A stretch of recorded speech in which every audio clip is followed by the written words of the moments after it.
Olá pessoal, tudo bem? Aqui continuamos mais uma semana a disciplina de máquinas hidráulicas.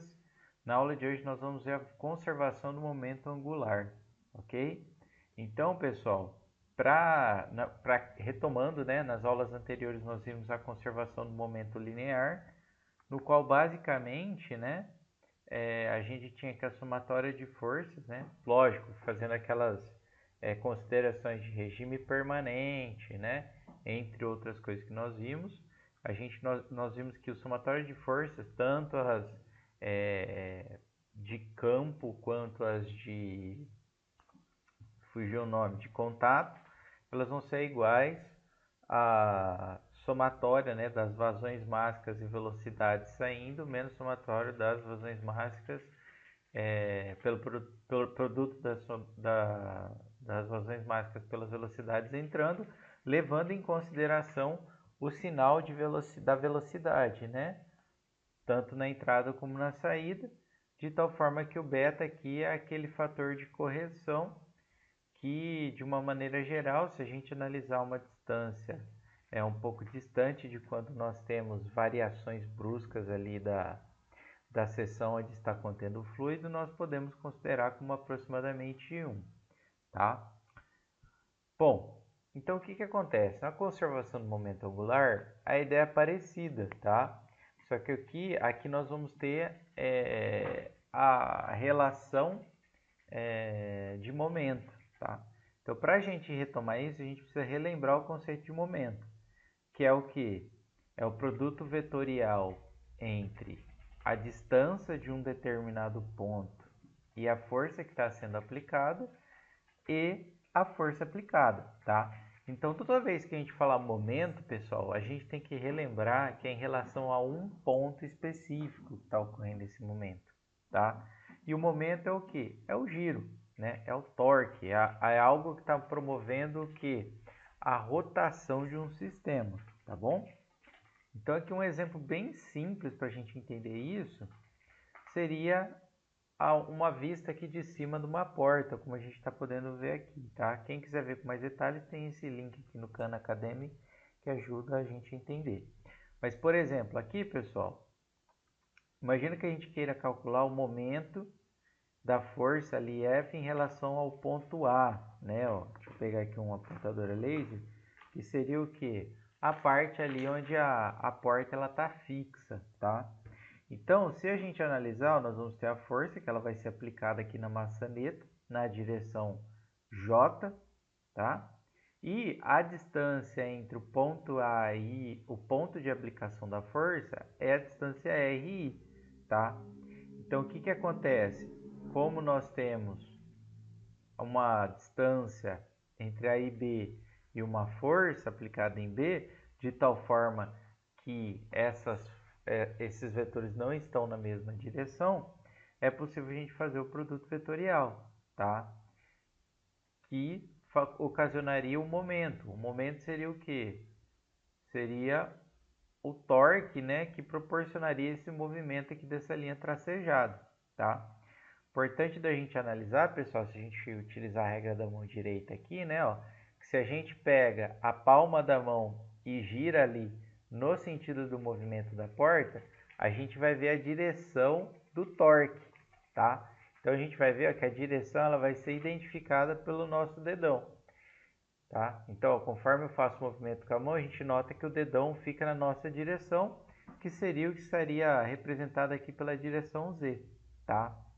Então, uma forma da gente verificar a direção do momento é pela regra da mão direita.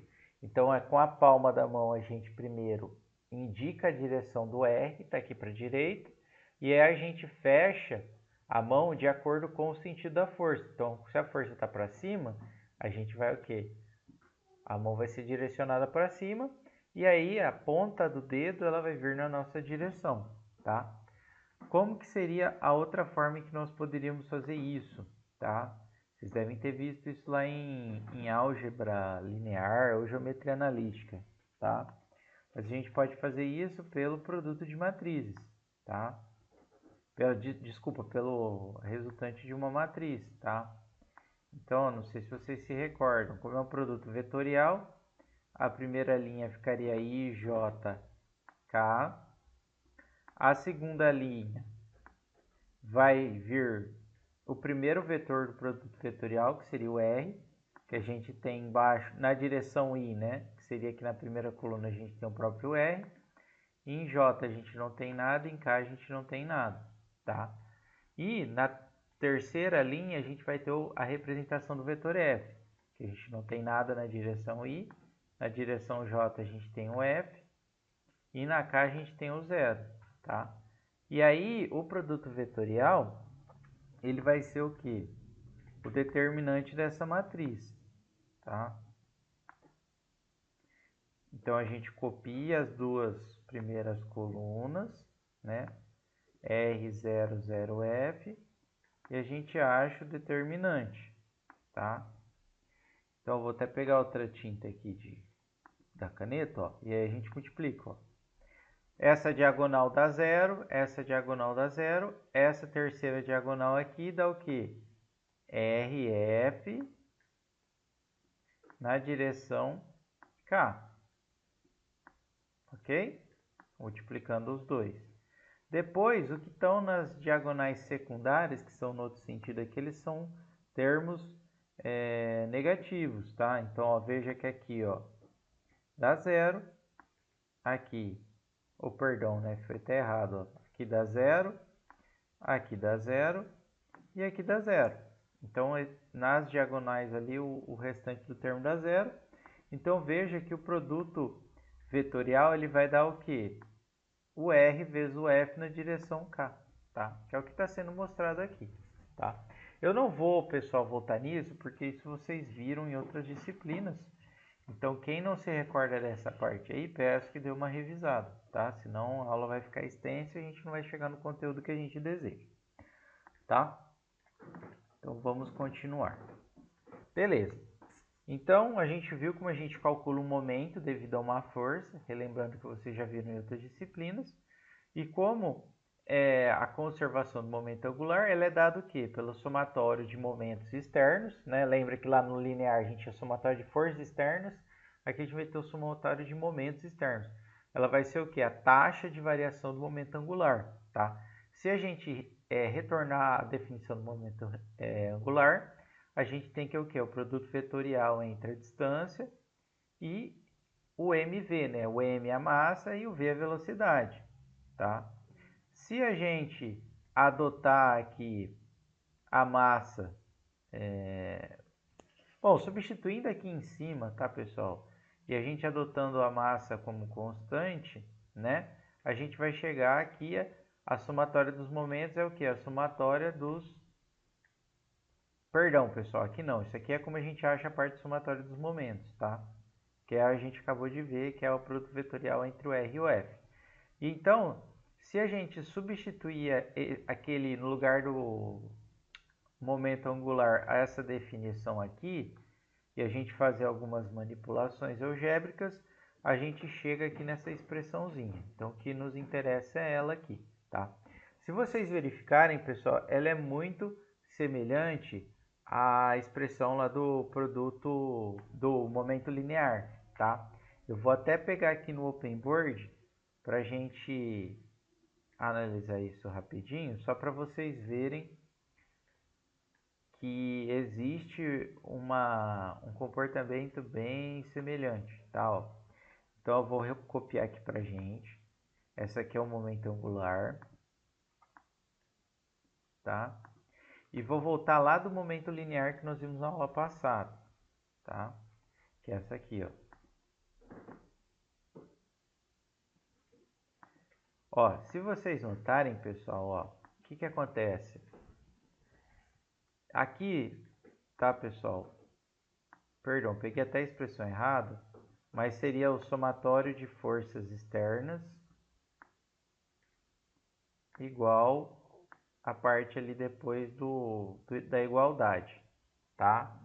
Então veja que se a gente comparar, ó, anteriormente no lugar o que a gente tinha na velocidade no produto no momento linear, agora a gente vai ter o produto vetorial entre o r, que seria a distância, e a velocidade. E aqui idem, ó. Veja que essa velocidade ela é substituída por esse produto vetorial, tá? Então, a ideia é similar ao que nós vimos lá no momento linear, tá? Então, nesse primeiro termo, a gente tem a taxa de variação do momento angular do volume de controle, ou seja, a gente analisa se o nosso volume de controle ele tem uma variação do momento angular dele, tá? E aqui a gente vai ter o que? Os momentos angulares que estão entrando e saindo devido aos fluxos, né?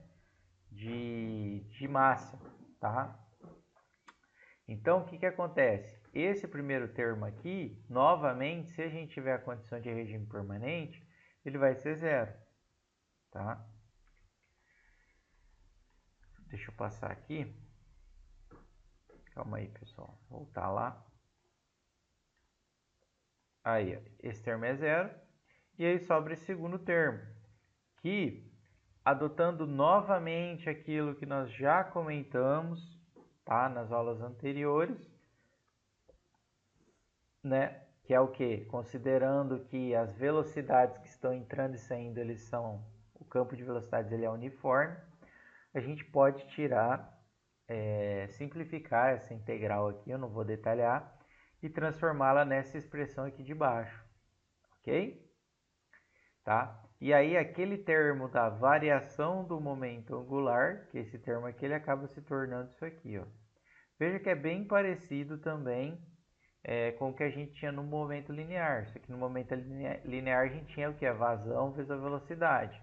Aqui a gente vai ter o produto vetorial da distância com a velocidade, tá? Ok? E aí, de uma maneira geral, a gente adota esses sentidos como positivos ou negativos, tá? Então, no caso de momentos no sentido horário, nós adotamos como negativos. E no caso de momentos no sentido anti-horário, são positivos, ok? Se você adotar isso aqui, você não precisa realizar o produto vetorial, basta você identificar para onde está girando ali o nosso sistema, se é no sentido horário ou anti-horário. Caso contrário, você aplica o produto vetorial e o próprio produto vetorial ele vai dar o sentido correto, tá? Vocês vão ver isso na próxima aula, onde a gente vai fazer alguns exercícios, tá? Alguns exemplos de aplicação da engenharia mecânica, pessoal, um que é bem assim notável é a turbina Pelton, tá? Então essa turbina Pelton, pessoal, o que acontece? Nós temos uma injeção, né? Um fornecimento de vazão, normalmente de água, para as extremidades dessa turbina, que são como se fossem conchas, tá? Na realidade, elas são como se fosse pata de vaca. A gente vai ver em outras aulas aí mais para frente, tá? Conforme tem a batida da água nessa concha, o que acontece? Nós promovemos o giro desse eixo, ou seja, nós promovemos o torque, ok? Com esse giro desse eixo, nós conseguimos fazer um sistema de transmissão mecânica que, acoplado a um sistema de conversão de energia elétrica, produz energia, tá? Então, isso é um tipo de maquinário, né? De uma máquina hidráulica que utiliza do princípio de conservação do momento angular para a geração de energia, tá bom? Mas a gente vai ver isso mais para frente, só para vocês darem uma olhada, tá bom? Bom, um outro exemplo também é a bomba centrífuga, tá? Que nós vamos ver mais para frente aí no curso, tá? Mas eu não vou entrar em muito em detalhes nessa aula de hoje, porque a gente vai ver depois com mais detalhezinhos, tá? Mas só para a gente ter uma noção, isso aqui seria um corte aqui na bomba centrífuga. Veja que no centro, aqui no olho, né, da bomba que a gente fala, nós temos a entrada de fluxo. E como nós temos o giro de um eixo, né, o rotor da máquina ele acaba girando. E conforme nós temos esse giro, o que acontece? Existe uma tendência da água ela espalhar, né? Ou seja, ela sair da parte central aqui, que seria do olho, e deslocando aqui através das pás até essa parte externa, que é chamada de voluta, tá? Então, na voluta, a água ela vai entrar, vai fazer um fluxo assim, bem estilo caracol e vai sair ali na bomba, tá? Depois a gente vai entender por que a voluta ela vai aumentando a área, tá? Mas a gente vai comentar isso mais para frente. Então, aplicando o princípio de momento angular, pessoal, a gente consegue obter essa expressãozinha aqui, tá? Não vou detalhar também com vocês, no qual o R2 seria o raio externo, tá? Ou seja, até o final da pá, do centro até o final da pá. O R1 é do centro até o início das pás aqui do rotor, tá?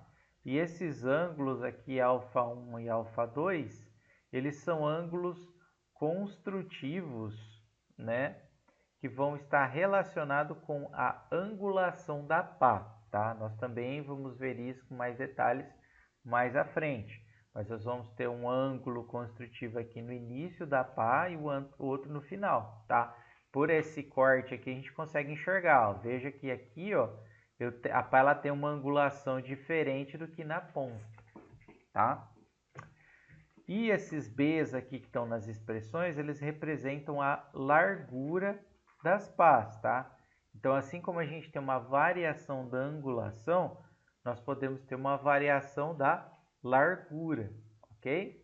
Tá? Então, isso também pode ocorrer, tá? Perdão, pessoal, comentei largura das pás, mas seria do canal, né, ali, né? Mas depois eu vou mostrar a figura, vai ficar mais fácil de vocês entenderem. Então, por meio desses parâmetros, pessoal, sendo o V1 e o V2 as velocidades, tá? De absolutas de entrada e saída ali da bomba centrífuga, é possível a gente estimar o torque necessário para acionar, né, a bomba e permitir o funcionamento tal que para essas condições a água saia com essa determinada velocidade V2, tá bom? Bom, pessoal, esses exercícios aqui eles estão resolvidos no próximo vídeo. Espero que vocês tenham compreendido um pouco mais sobre essa parte de momento angular e até a próxima aula.